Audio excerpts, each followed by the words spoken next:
आऊज़ु बिल्लाहि मिनश्शैतानिर्रजीम बिस्मिल्लाहिर्रहमानिर्रहीम।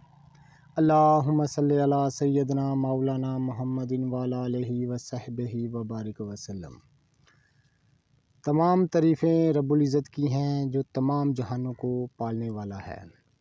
निबातात की इक़साम, उनके नाम, उनकी अफ़ादियत में आपकी खिदमत में अर्ज़ करता हूँ। जड़ी बूटियों की सही शक्ल व सूरत, उनके सही नाम, उनके सही फ़ायदे में आपकी खिदमत में अर्ज़ करता हूँ। जितने भी मेरे दोस्त अहबाब चैनल पर नए हैं वो चैनल को सब्सक्राइब ज़रूर किया करें। नाज़रीन किराम, इस वक्त मैं आपको दिखा रहा हूँ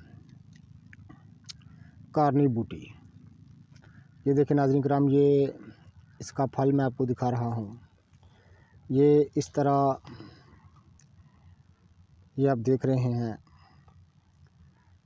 इसके पत्ते, इन पर हल्की हल्की सी बरून होती है और ये गाढ़े सब्ज़ नहीं होते, हल्के सब्ज़ होते हैं।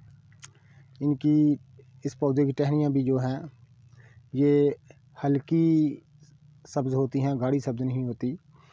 तो ज़बरदस्त मसफ़ा खून होने के साथ साथ इसका बहुत सारे फ़ायदे हैं। इसको फल को ये आप जो देख रहे हैं नाज़रीन किराम, ये साए में खुश्क कर लिया जाता है। इनका पाउडर मिर्च स्याह के साथ खाने से जल्दी अमराज, खून के जुमला अमराज दूर हो जाते हैं। ये सही हम आपको कारनी बूटी दिखा रहे हैं। तमाम जोगी और सन्यासियों की मानी हुई बूटी है कारनी बूटी। तो ज़बरदस्त मसफ़ा खून है। खून के जुमला अमराज दूर करने में इसका कोई सानी नहीं है। और कमज़ोरी मैदा, कमज़ोरी जिगर बहुत जल्द इससे दूर हो जाता है।